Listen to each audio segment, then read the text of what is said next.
అందరికీ నమస్కారములు. సో ఈ వీడియోలో మనము విటమిన్ సి సంబంధించినటువంటి విషయాలు నేర్చుకుందామండి. ఇది నిన్ననే అనగా సెప్టెంబర్ 30వ తారీఖు ప్రచురించినటువంటి అఫీషియల్ న్యూస్ అండి. National library of medicine institute of health, అమెరికాలో ఉన్నటువంటి ఇన్స్టిట్యూట్. సో కరోనా వైరస్ మీద తీవ్రంగా రీసెర్చ్ చేస్తున్నటువంటి Elsevier public health emergency collection వాళ్ళదండి ఈ news. So vitamin C and corona virus కి సంబంధించి విలియం సెంప్సన్ ఫార్మర్-డి వారు సమర్పించారు దీన్ని. ఓకేనండి, కాబట్టి దీన్ని మనము క్లియర్ గా చూద్దాము. సో ఈ వీడియోలో మీకు విటమిన్ సి కరోనా వైరస్ కి ఏ విధంగా వాడాలి, లేకపోతే కరోనా వైరస్ వస్తే ఎంత డోస్ వాడాలి, కరోనా వైరస్ రాకపోతే ఎంత డోస్ వాడాలి. సో ప్రతి ఒక్కరం కూడా విటమిన్ సి టాబ్లెట్స్ దాదాపుగా వేసుకుంటూనే ఉన్నాము. అయితే ఎంత డోస్ వేసుకోవాలి అనేది చాలా కన్ఫ్యూజ్ గా ఉంటుంది అందరికి. కాబట్టి ఎంత డోస్ వాడితే మనకి కరెక్ట్ గా సరిపోతుంది, లేకపోతే కరోనా వైరస్ కనుక ఒకవేళ పాజిటివ్ వస్తే ఎంత వాడాలి అనేది మనం ఈ వీడియోలో చూద్దామండి. సో తర్వాత ఫస్ట్ ఈ రెండు విషయాలు నేను చెప్తాను, ఎంత డోసేజెస్ వాడాలి లేకపోతే ఎంత డోసేజెస్ వాడుతున్నారు అనేది. తర్వాత విటమిన్ సి దేంట్లో ఉంటుంది, సోర్సెస్ ఏంటి, ఫుడ్ సోర్సెస్ ఏంటి, అసలు విటమిన్ సి ఎక్కువ దేంట్లో ఉంటుంది అనేది థర్డ్ పాయింట్ కింద చూద్దాము. నెక్స్ట్ పాయింట్ విటమిన్ సి వల్ల ఉపయోగాలు ఏంటి అనేది చూద్దాం. కాబట్టి అది నేను లాస్ట్ లో చెప్తాను. సో చాలా మందికి డోసేజెస్ ఇంపార్టెంట్ కాబట్టి డోసేజెస్ ముందు చెప్పేస్తాను. ఒకవేళ నేను విటమిన్ సి గురించి డీటెయిల్ గా తెలుసుకోవాలనుకుంటున్నాను అనుకున్న వాళ్ళు వీడియో చివరి వరకు చూడండి. చివరిలో నేను విటమిన్ సి యొక్క ఉపయోగాలు చెప్తాను. అయితే సోర్సెస్ కూడా కంపల్సరీగా చూడండి, natural sources.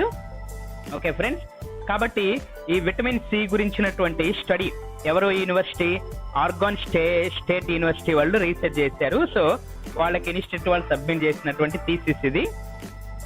So vitamin C అనేది మేజర్ గా మనకి formation of blood vessels, cartilage, muscle and collagen in bone and vital for healing process. Okay, తర్వాత యాంటీ ఆక్సిడెంట్ గా పనిచేస్తుంది. ఓకే, తర్వాత మన antioxidant. So antioxidants ఏం చేస్తుంది, మన సెల్స్, మన కణాలు కెమికల్ ఫ్రీ రాడికల్స్ ద్వారా డ్యామేజ్ అవ్వకుండా కాపాడుతుందండి. Okay, so chemical free radicals అనేవి ఈ వైరస్ అటాక్ అయినప్పుడు మన బాడీలో రిలీజ్ అయ్యి మన యొక్క సెల్స్ అంతా కూడా డ్యామేజ్ చేస్తూ ఉంటాయి. కాబట్టి వీటి వల్లే మనకి ఈ యొక్క లంగ్స్ పాడైపోవటం అన్ని కూడా జరుగుతూ ఉంటాయి. ఓకే ఫ్రెండ్స్, కాబట్టి వీటన్నిటిలో కూడా ఈ విటమిన్ సి అనేది కంపల్సరిగా కాపాడుతుంది అనేది చూద్దాం. తర్వాత విటమిన్ సి అనేది ట్రీట్మెంట్ ఆఫ్ COVID-19 లో కూడా చాలా అట్రాక్షన్ గా ఉంది. ఓకే, సో కామన్ గా ప్రతి ఒక్కళ్ళు కూడా మినిమం 90 mg వేసుకోవాలి, 75 mg అడిషనల్ గా వేసుకోవాలి కొంతమంది. అయితే లైనస్ పాలింగ్ ఇన్స్టిట్యూట్ రికమెండేషన్ అయితే వాళ్ళు ఏం చెప్తున్నారంటే at least 400 mg for adults, 50 years below ఉన్నటువంటి వాళ్ళు కంపల్సరీగా 400 mg వేసుకోమంటున్నారు. Doctor Pauling dosing recommendation is ఎంతండి, డైలీ 200 mg. Okay, 2000 mg.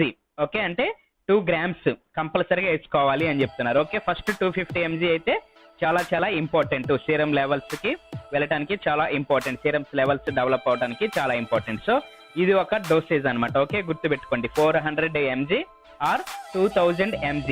ఓకేనండి, సో ఇప్పుడు మనం ఏం చేద్దాము అంటే అసలు కరోనా వైరస్ వచ్చినటువంటి వాళ్ళకి ఇమీడియట్ గా ఎంత వాడుతున్నారు అనేది చూద్దాం. ఓకేనండి, సో ఐసీయూ పేషెంట్స్ లో ఎవరైతే ఈ సి విటమిన్ బాగా వాడుతున్నారో వారిలో దాదాపుగా చాలా మంది కోలుకుంటున్నారు. ఓకేనండి, సో విటమిన్ సి వారల్ అంటే టాబ్లెట్స్ 1 to 3 grams ఇస్తున్నారండి పర్ డే కి. ఓకే, 1 gram అంటే 1000 milligrams. ఓకే, 3 grams అంటేనేమో 3000 milligrams లో విటమిన్ సి అనేది మనకి ఒక రోజుకి ఐసీయూలో ఇచ్చేస్తున్నారు. ఓకేనండి, తర్వాత మెకానికల్ వెంటిలేషన్. సో ఎవరైతే ఈ యొక్క ఆక్సిజన్ అందక ప్రాబ్లమ్స్ పడుతున్నారో వాళ్ళకి 24 hours లో ఇది ఇచ్చినప్పుడు 18% అనేది వాళ్ళు కోలుకుంటున్నారు. ఓకేనండి, తర్వాత విటమిన్ సి అనేది ఇంకా ఐసీయూలో ఎలా యూజ్ చేస్తున్నారు అనేది మనం చూద్దామండి. ఓకే, కాబట్టి ఇక్కడ డాక్టర్ రోన్ హన్నింగ్టన్ అనేటువంటి డాక్టర్, అతను రీసెర్చ్ చేస్తూ వచ్చాడు ఈ విటమిన్ సి లో. కాబట్టి అది నిన్న సెప్టెంబర్ 30న అది ఆ ప్రాజెక్ట్ అనేది సక్సెస్ అయింది. ఓకే, సో ఆయన చేసినట్టు 1.5 grams vitamin see every 6 hours కి ఇచ్చాడండి. ఓకే, దానివల్ల మోర్టాలిటీ రేట్ అనేది బాగా తగ్గిపోయింది. అక్యూట్ రెస్పిరేటరీ డిస్ట్రెస్ సిండ్రోమ్ అనేది కూడా చాలా దాని యొక్క లక్షణాలు తగ్గిపోయినాయి. సో ఆయన 22,50,000 పేషెంట్స్ మీద ఈ యొక్క స్టడీ అనేది చేసుకుంటూ వచ్చాడండి. సో వాళ్ళందరిలో కూడా క్యూర్ అయినట్లుగా ఆయన చూశాడు. ఓకే, అది సెప్టెంబర్ 30కి కంప్లీట్ అయింది.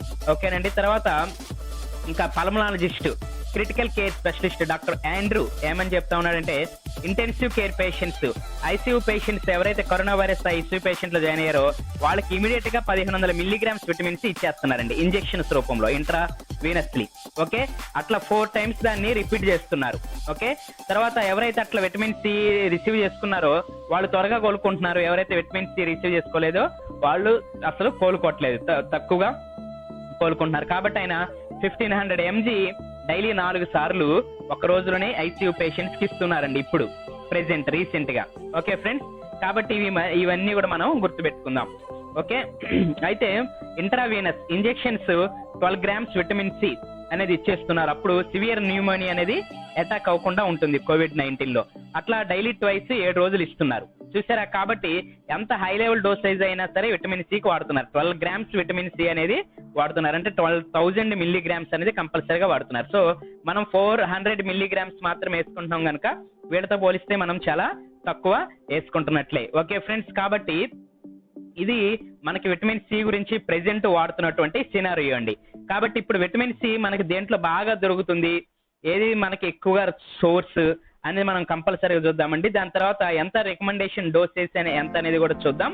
తర్వాత విటమిన్ సి యొక్క పాత్ర ఏంటి, విటమిన్ సి మన బాడీకి ఏ విధంగా ఉపయోగం అనేది కూడా మనం చూద్దాం. ఎవరైనా ఇంట్రెస్ట్ ఉన్న వాళ్ళు ఉంటే ఆ లాస్ట్ వరకు కూడా చూడండి ఫ్రెండ్స్.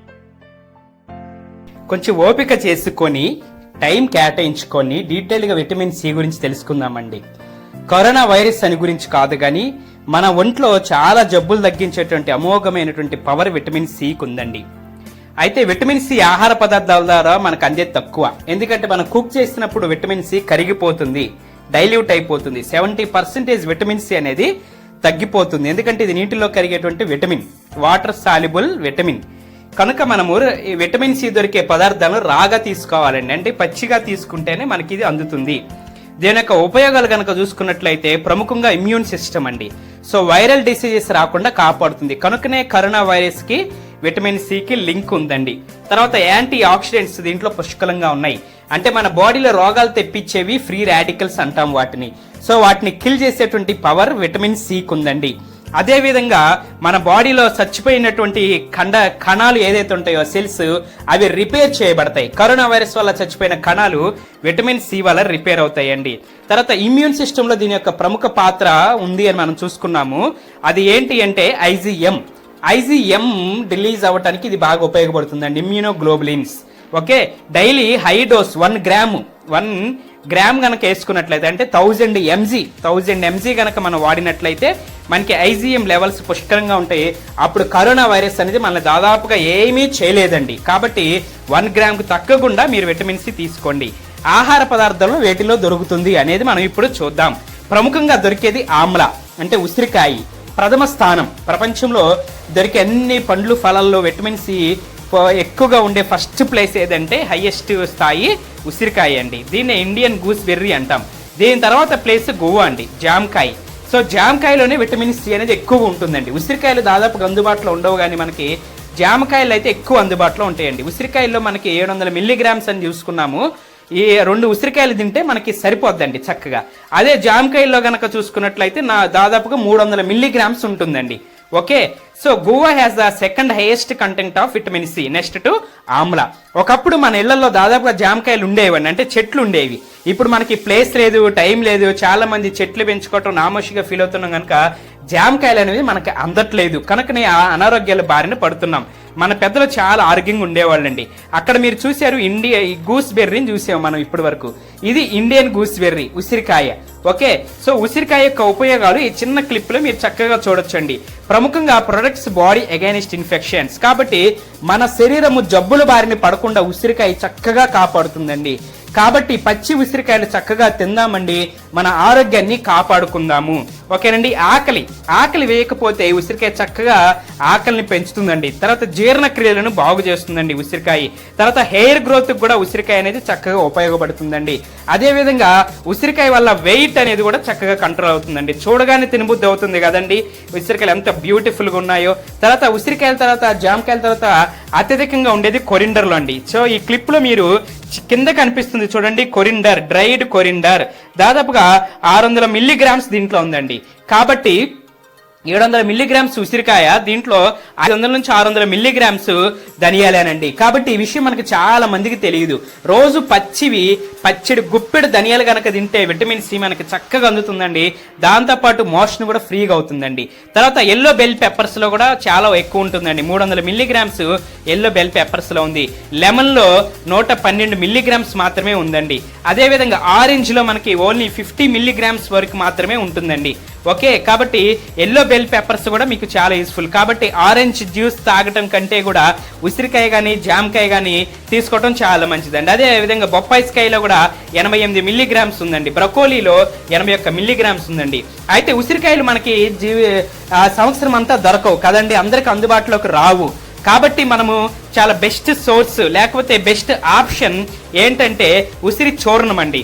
మంచి పౌడర్, ఉసిరికాయ పౌడర్స్ మనకు చక్కగా దొరుకుతున్నాయి. కాబట్టి ఇవి తెచ్చుకొని మీరు చక్కగా వాడండి. మేము ఇది కరోనా వైరస్ గురించి తెచ్చుకోలేదు, కానీ మా ఇంట్లో బీపీ తర్వాత షుగర్ పేషెంట్స్ ఉన్నారు, వాళ్ళకి ఇది ఉపయోగకరంగా ఉంటుంది ఉసిరికాయని నేను విన్నాను. ఎప్పుడైతే తెలుసుకున్నానో మా ఇంట్లో వాళ్ళకి వాడటం స్టార్ట్ చేసాము. కాబట్టి చాలా మంచి రిజల్ట్స్ మేము చూసామండి. బీపీ షుగర్లు చాలా కంట్రోల్కి వచ్చినాయి. కాబట్టి మీ పౌడర్ చక్కగా తెచ్చుకోండి. ఆర్గానిక్ అయితే ఇంకా మంచిదండి. కెమికల్స్ లేకుండా ఆర్గానిక్ పౌడర్స్ తెచ్చుకోండి. ఒకవేళ సజెషన్స్ కావాలంటే ఆర్గానిక్ విషయంలో నన్ను అడగండి. అయితే మనకి సందేహం వస్తుంది, ఉసిరికాయతో తయారు చేస్తారా, ఇంకేమన్నా పొడిలో కల్తీ ఉంటుందా అని. అటువంటి వారికి మంచి another option is best option is ఉసిరికాయలండి. చూసారు ఇక్కడ కనిపిస్తున్నాయా? కాబట్టి ఉసిరికాయలు చక్కగా విత్తనాలతో సహా మనకి ఎండిన ఉసిరికాయలు మార్కెట్లో దొరుకుతాయండి. సూపర్ మార్కెట్స్లో దొరుకుతాయి, ఎక్కడైనా దొరుకుతాయండి. నేను తెప్పించుకున్నాను, ఇవి మేము వాడుతున్నాము. ఓకే, అమెజాన్లో కూడా చక్కగా ఇవి దొరుకుతున్నాయి, ఆన్లైన్లో కూడా దొరుకుతున్నాయి. కాబట్టి ఇవి సంవత్సరం అంతా కూడా మనం చక్కగా మెయింటైన్ చేయొచ్చండి. అప్పుడొక ఉసిరికాయ ఎప్పుడొక ఉసిరికాయ నోట్లో వేసుకుంటే చాలా చక్కగా యూజ్ అవుతుంది. లేకపోతే దీన్ని ఎండబెట్టి పొడిగొట్టుకొని కూడా మనము చక్కగా వాడచ్చండి. రోజుకు ఒక చెంచా పౌడర్, ఓకే, ఒక టేబుల్ స్పూన్ పౌడర్ ఒక గోరువెచ్చటి ఒక గ్లాస్ నీళ్ళలో, నార్మల్ గ్లాస్ వాటర్లో కలుపుకొని తాగితే అమోఘంగా పనిచేస్తుందండి. ఎప్పుడైనా తాగొచ్చు. మన ఒంట్లో ఉన్నటువంటి శరీర రోగాలను దాదాపుగా మనం తగ్గించుకోవచ్చు. ఇప్పుడు ఇక ఎగ్జాక్ట్గా మనము విటమిన్ సి డోసేజెస్ చూద్దాము. సో దానికంటే ముందు ఒక 2 మంచి ఉపయోగాలు చూద్దాం, అతి ముఖ్యమైనవి. మనం రక్తహీనతతో చాలా మంది బాధపడుతూ ఉంటారు, ఎనీమియా, ఐరన్ లేదు అని చెప్తారు. ఎందుకు ఐరన్ ఉండదంటే విటమిన్ సి లేకపోవటం వల్లేనండి. కాబట్టి ఆర్బీసీ, రెడ్ బ్లడ్ సెల్స్, రక్తహీనత రాకుండా కాపాడేవి, ఇలా అయితే మనకి రక్తాన్ని అందించే ఎర్ర రక్త కణాలు కావాలంటే విటమిన్ సి కంపల్సరీగా ఉండాలండి. కాబట్టి ఐరన్ లేకపోతే ఎనిమియా రాకుండా మనం చూసుకోవాలంటే విటమిన్ సి అనేది కంపల్సరీగా ఉండాలండి. తర్వాత బోన్ ఫార్మేషన్ కూడా విటమిన్ సి చాలా చాలా అవసరం. కాబట్టి చిన్నపిల్లలకు కూడా మనం కంపల్సరీగా విటమిన్ సి ఇవ్వాలి. చిన్నపిల్లలకి విటమిన్ సి అందితేనే వాళ్ళ యొక్క ఎముకలు చాలా స్ట్రాంగ్గా తయారవుతాయండి. ఓకే, ఎందుకు అని అంటే మనకి హైడ్రోలాక్సైన్, ట్రైప్టోటాఫిన్ అనేటువంటి మూలికలు కావాలి. కాబట్టి మూలకాలు కావాలి, అవి కేవలము విటమిన్ సి ద్వారా అందుతాయి. ఒకవేళ విటమిన్ సి తగ్గితే ఏం జరుగుతుందంటే పిల్లల్లో కానీ పెద్దల్లో కానీ పళ్ళు తొందరగా లాస్ అయిపోతూ ఉంటాయండి కదా. చూసారా, ఇక్కడ పళ్ళు చాలా జాగ్రత్తగా గమనించండి. విటమిన్ సి లాస్ వల్ల ఇవన్నీ జరుగుతూ ఉంటాయండి. తర్వాత స్కర్వీ వ్యాధి అనేది కూడా వస్తుంది. దాంతోపాటు విటమిన్ సి లోపించింది నాకు అని మనం ఎలా తెలుసుకోవాలంటే ఈ యొక్క లక్షణాలు కూడా ఉంటాయండి. సో బోన్స్లో, స్కిన్లో, రీనల్ అంటే లివర్స్లో, కిడ్నీస్లో, కంటిలో కూడా మనకి తేడాలు కనిపిస్తాయండి. కంటిలో కూడా శుక్రాలు రాకుండా విటమిన్ సి అనేది మనకి కాపాడుతుంది. కాబట్టి కెటరాక్ట్ అనేది రాకుండా మనకి విటమిన్ సి ఖచ్చితంగా ఉపయోగపడుతుంది. తర్వాత విటమిన్ సి ఎలా వాడాలి, ఇక్కడ 1 సంవత్సరం లోపల పిల్లలకి మాత్రమే ఈ చార్ట్ మీరు ఫాలో అవ్వండి. కేవలం 1 సంవత్సరం లోపు పిల్లలకి మాత్రమే, మిగిలిన తర్వాత నేను చెప్తాను. సో ప్రీ టర్మ్ బేబీ పుట్టినప్పటి నుంచి కూడా మనము 75 మిల్లీగ్రామ్స్ ఇవ్వాలండి, అంటే ముందే పుట్టిన పిల్లలకి. తర్వాత మంచిగా ఆరోగ్యంగా పుట్టిన మొదటి 6 నెలల పిల్లలకి 20 మిల్లీగ్రామ్స్ కంపల్సరిగా ఇవ్వండి. ఓకేనండి, 6 నెలల నుంచి 1 ఇయర్ పిల్లలకి 40 మిల్లీగ్రామ్స్ ఖచ్చితంగా ఇవ్వండి. ఓకేనండి, కాబట్టి ఖచ్చితంగా ఇవి ఫాలో అవ్వండి. తర్వాత 1 ఇయర్ అడల్ట్స్ కి 40 mg, అంటే ఒక 5 ఇయర్స్ లోపల పిల్లలకి 40 mg వరకు వాడొచ్చండి. అది 50 mg 60 mg వరకు కూడా మనం పెంచుకోవచ్చు. విటమిన్ సి ఎక్కువ అయితే వచ్చే నష్టాలు కూడా చాలా తక్కువ అండి, ఏ మాత్రం కూడా ఉండవు. ప్రెగ్నెన్సీకి, లాక్టేషన్స్ కి ఈ యొక్క డోసేజెస్ కరోనా నెగిటివ్, పాజిటివ్ అనే డోసేజ్ల ప్రకారమే వాడండి. ఓకేనండి, కాబట్టి ఈ యొక్క చార్ట్ మీరు చాలా జాగ్రత్తగా గమనించండి. అనేక రకాలైనటువంటి చార్ట్లు అన్ని కలిపి నేను ఇక్కడ రాసుకున్నాను. ఎందుకంటే అవన్నీ మనకి టైం చాలా ఎక్కువ తీసుకుంటుంది కాబట్టి అన్ని కలిపి నేను ఇక్కడ ఒకే పేజీలో రాసేసానండి. ఓకేనండి, కాబట్టి ఇక్కడ 2 రకాలుగా విభజించాను. ఇది corona negative people, corona positive. మనం టెస్ట్ చేయించుకుంటే నెగిటివ్ వచ్చింది అనుకున్న వాళ్ళు ఎలా వాడాలి, అంటే ఏ సిమ్టమ్స్ లేకపోయినా సరే ఎలా వాడాలి, కరోనా సిమ్టమ్స్ కనిపిస్తున్నాయి అదే విధంగా పాజిటివ్ కూడా ఉంది అంటే విటమిన్ సి ఎలా వాడాలి అనేది నేను ఇక్కడ రాశాను. ఇది మొదటి 10 రోజులు ఈ కోర్సు వాడండి. తర్వాత 10 రోజుల నుంచి ప్రతి ఒక్కరు కూడా 500 మిల్లీగ్రామ్స్ వాడొచ్చు. ఓకే, మొదటి 10 రోజులు మాత్రం ఈ కోర్సు మీరు తీసుకోండి. 10 నుంచి 18 సంవత్సరాలు ఉన్న పిల్లలకి 500 మిల్లీగ్రామ్స్ ఇవ్వండి ఒక టాబ్లెట్. ఓకేనండి, 18 సంవత్సరాల నుంచి దాటిన వాళ్ళందరూ కూడా 1 గ్రామ్ తీసుకోవాలండి. అంటే 1000 mg తీసుకోవాలి. అంటే ఉదయం 500 మిల్లీగ్రామ్ ఒక టాబ్లెట్, సాయంత్రం 500 మిల్లీగ్రాములు ఇంకొక టాబ్లెట్. అంటే రోజుకి 2 టాబ్లెట్స్ అనేది ఖచ్చితంగా వాడండి. ఓకేనండి, ఇప్పుడు పాజిటివ్ పీపుల్ కి గమనిద్దాం. కరోనా పాజిటివ్ వచ్చినా లేకపోతే లక్షణాలు కనిపిస్తున్నా సరే చిన్నపిల్లలకి 1 గ్రామ్ ఇచ్చేయండి. 18 సంవత్సరాలు ఉన్న వాళ్ళు ఎవరికైనా 1 గ్రామ్ టాబ్లెట్ 1 గ్రామ్ వాడండి. అంటే 500 మిల్లీగ్రామ్స్ ఒక టాబ్లెట్ ఉదయం వేసుకుంటే మళ్ళీ సాయంత్రం 500 మిల్లీగ్రామ్స్ కంపల్సరిగా ఇవ్వండి. మొదటి 10 రోజులు కంపల్సరీ ఈ డోస్ ఫాలో అవ్వండి. తర్వాత 18 నుంచి అందరూ పెద్దవాళ్ళు రోజుకి గ్రామ్స్ వాడండి. అంటే ఉదయం 1 గ్రామ్ వేసుకుంటే మళ్ళీ సాయంత్రం 1 గ్రామ్ కంపల్సరీగా వేసుకోండి. ఓకేనండి, ఇది మాత్రం మర్చిపోవాకండి. 10 రోజులు వాడిన తర్వాత అందరూ ప్రతి ఒక్కళ్ళు కామన్ గా 500 మిల్లీగ్రామ్స్ వాడండి. విటమిన్ సి క్యాప్సూల్స్ చప్పరించి అయినా లేకపోతే డైరెక్ట్ మింగి అయినా వాడండి. ఆర్గానిక్ అయితే ఇంకా మంచిదండి, ఆర్గానిక్ ట్రై చేయండి. లేకపోతే జనరిక్ మెడిసిన్స్ ఖచ్చితంగా ట్రై చేయండి. డోస్ ఎంత ఎక్కువైనా ప్రాబ్లం లేదండి. ఎందుకంటే ఐసీయూలో మనకి డైలీ 12 గ్రామ్స్ కూడా వాడుతున్నారు ఐసీయూ పేషెంట్స్ కి. కాబట్టి ప్రాబ్లం ఏమీ లేదు, ఎంత డోస్ ఎక్కువైనా ప్రాబ్లం లేదు. అర్థమైంది అనుకుంటున్నాను. Thank you friends. నన్ను బ్లెస్ చేయండి, సపోర్ట్ చేయండి, ఈ వీడియోని షేర్ చేయండి, సబ్స్క్రైబ్ చేసుకోకపోతే సబ్స్క్రైబ్ చేయండి.